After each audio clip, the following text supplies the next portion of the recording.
Hi friends, I am Sunit संगे from रेनबिस investment और आज हम करेंगे एसबीआई ब्लू चिप और एक्सिस ब्लू चिप फंड का एनालिसिस। एसबीआई ब्लू चिप और एक्सिस ब्लू चिप ये दोनों top performing large cap fund है और इन दोनों का पोर्टफोलियो एलोकेशन समझेंगे, इन्वेस्टमेंट स्टाइल समझेंगे और आने वाले टाइम में आपको कौन से लार्ज कैप फंड में इन्वेस्ट करना चाहिए वो समझेंगे। वीडियो स्टार्ट करने से पहले आपसे रिक्वेस्ट है कि लाइक शेयर सब्सक्राइब करना मत भूलिएगा ताकि यूट्यूब आपको और मेरे बाकी व्यूअर्स को भी ये वीडियोस रेकमेंड करे। तो चलिए वीडियो स्टार्ट करते हैं।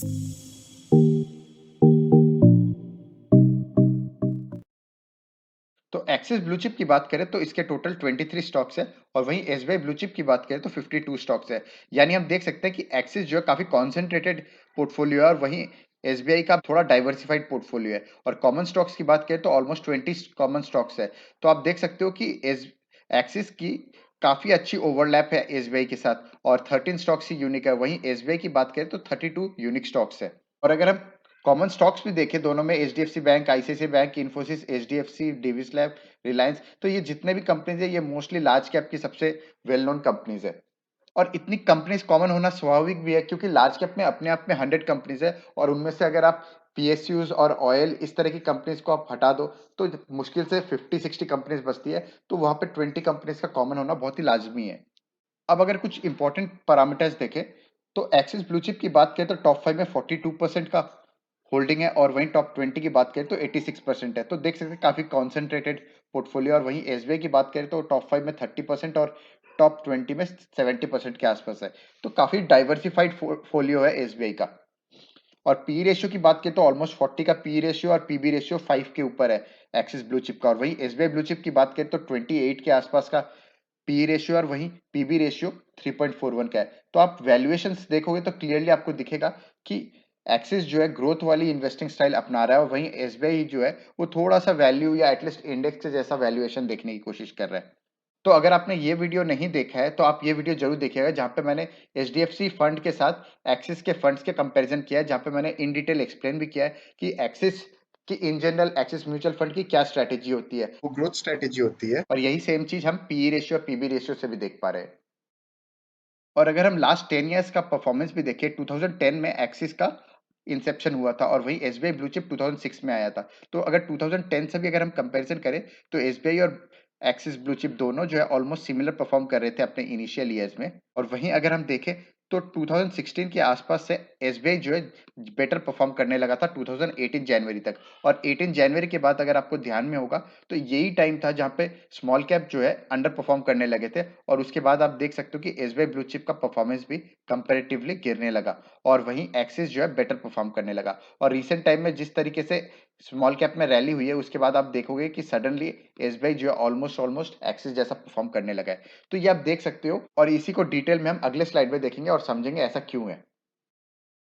तो ये स्लाइड बहुत ही इंपॉर्टेंट है। अगर आप यहाँ पे ध्यान से देखोगे एसबीआई ब्लू चिप की बात करें तो 88% का आसपास का जो है वो लार्ज कैप में इन्वेस्टेड है और वहीं ऑलमोस्ट 12% जो है वो स्मॉल एंड मिड कैप में है। और वहीं एक्सिस ब्लू चिप की बात करें तो ऑलमोस्ट ऑलमोस्ट 99% का जो है वो लार्ज कैप में इन्वेस्टेड है। तो यहीं पे चीजें चेंज होती है कि देखिए इंडेक्स जो है, इंडेक्स का जो भी रिटर्न्स है उसको एक एक्टिव म्यूचुअल फंड बीट करना चाहता है तो वो कैसे करेगा, उनकी एक स्ट्रेटेजी होती है। तो एक्सिस ब्लू चिप बोलता है कि मैं तो कॉन्सेंट्रेटेड इन्वेस्टमेंट करूंगा, 30 स्टॉक्स चूज करूंगा टॉप 100 कंपनीज में से और वो कॉन्सेंट्रेटेड बेट के थ्रू बीट करेगा। और वहीं एसबीआई ब्लू चिप क्या है, वो एक वेल डाइवर्सिफाइड पोर्टफोलियो रखता है ऑलमोस्ट 60 कंपनीज का।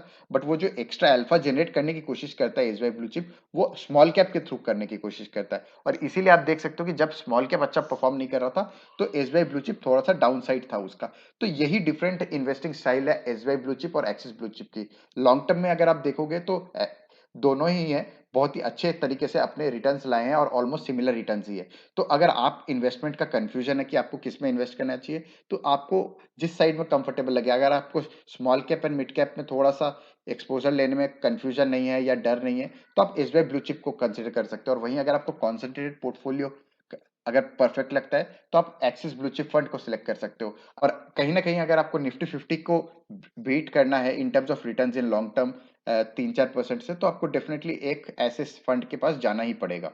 एयूएम साइज अगर देखो तो दोनों का ही अच्छा, ऑलमोस्ट 25,000 करोड़ प्लस का एयूएम साइज है जो कि काफी अच्छा है। अब आ जाते हैं एक और इंटरेस्टिंग स्लाइड पे और यहाँ पे यूजुअली क्या होता है कि जितने भी ये टॉप परफॉर्मिंग फंड्स है जैसे एसबीआई ब्लू चिप है, एक्सिस ब्लू चिप है, ये लॉन्ग टर्म में 4 to 5% बेटर रिटर्न्स लाते हैं निफ्टी 50 से। बट यहाँ पे हम कंपैरिजन निफ्टी 50 के साथ नहीं करेंगे क्योंकि वो कंपैरिजन जो है हर कोई करता है, और निफ्टी 50 में बहुत सारे लगार्ड्स भी होते हैं जैसे पीएसयू बैंक्स है या फिर ऑयल कंपनीज है। तो ये साइक्लिकल स्टॉक्स है, मेटल स्टॉक्स है। तो ये कई बार, हालांकि मेटल अभी रैली कर रहा है, बट लॉन्ग टर्म में मेटल जो है लॉन्ग टर्म में एक अच्छा वेल्थ क्रिएट नहीं करते हैं। तो इसलिए आपका निफ्टी 50 के साथ कंपैरिजन नहीं करके मैं इसका कंपैरिजन कर रहा हूँ निफ्टी 200 मोमेंटम 30। तो ये एक स्मार्ट बीटा इंडेक्स है जिसमें मोमेंटम का एक फैक्टर लगाया गया है। ऐसे लो वोलेटिलिटी या अल्फा लो वोलेटिलिटी जैसे स्मार्ट बीटा इंडेक्स भी है, उनको भी आप कंपैरिजन कर सकते हो अगर आप चाहो तो। बट यहाँ पे मैं कंपैरिजन कर रहा हूँ मोमेंटम 30 के साथ। और अगर आपको लगता है कि मोमेंटम 30 का कंपैरिजन राइट नहीं होगा क्योंकि इसमें 200 कंपनीज का पोर्टफोलियो है, तो ऐसा नहीं है। इसका रीजन ये है कि निफ्टी 200 मोमेंटम 30 सिर्फ एफ एंड ओ वाले स्टॉक्स को कंसिडर करता है, यानी ऑलमोस्ट 130 140 स्टॉक्स को, और 130 140 स्टॉक्स में से मेजरली उसमें लार्ज कैप की कंपनीज ही है। और यहाँ पे भी अगर आप देखो तो एसबीआई ब्लू चिप भी तो थोड़ा बहुत स्मॉल एंड मिड कैप में एक्सपोजर लेता है। तो इसीलिए हम यहाँ पे एक फेयर कंपैरिजन मान सकते हैं। और यहाँ पे अगर आप देखोगे तो रिटर्न्स में 2010 से लेकर 2020 यानी 11 ईयर्स का ये डेटा है, और 11 ईयर्स में आप देखोगे कि 7 बार जो है निफ्टी 200 मोमेंटम 30 ने दोनों फंड्स को बीट किया है। तो ये 7 टाइम्स तो बीट किया है। और अगर आप बाकी टाइम्स भी देखोगे तो बहुत ज्यादा डिफरेंस नहीं है। हालांकि 2018 में एक 9% का गैप था, बट अदरवाइज अगर आप देखोगे तो लॉन्ग टर्म में निफ्टी 200 मोमेंटम 30 ने ओवरऑल एसबीआई ब्लू चिप और एक्सिस ब्लू चिप के कंपेरेटिव या स्लाइटली बेटर रिटर्न्स ही दिए हैं। तो अगर आपको इंडेक्स फंड में जाना है तो आप निफ्टी 200 मोमेंटम 30 इंडेक्स को ले सकते हो, और वहीं एक्सिस ब्लू चिप आप सिलेक्ट कर सकते हो अगर आपको कॉन्सेंट्रेटेड बेट लेना है लेकिन प्योरली लार्ज कैप में रहना है। और अगर आपको थोड़ा सा स्मॉल कैप में पार्टिसिपेशन करके अपना रिटर्न्स जनरेट करना है तो आप एसबीआई ब्लू चिप को ले सकते हो। अल्टीमेटली आपको जो इन्वेस्टिंग स्टाइल सूट करती है वो ले सकते हो। ओवरऑल ये तीनों फंड्स ही बहुत अच्छे हैं। तो यहाँ पे मैं एक डिस्क्लेमर दे दूं, तो ये कोई बाई और सेल की रिकमेंडेशन नहीं है। ये बेसिकली लर्निंग पर्पस से वीडियो बनाई गई है ताकि आप ये सीख सको कि एनालिसिस किस तरीके से करना चाहिए और किस तरीके से हमें अपने इन्वेस्टमेंट्स को देखना चाहिए। और अगर आपको यूजफुल लगे तो हमारा टेलीग्राम चैनल है रेनबिस इन्वेस्टमेंट, जिसको आप सर्च करके ज्वाइन कर सकते हो। That's all for today, thank you.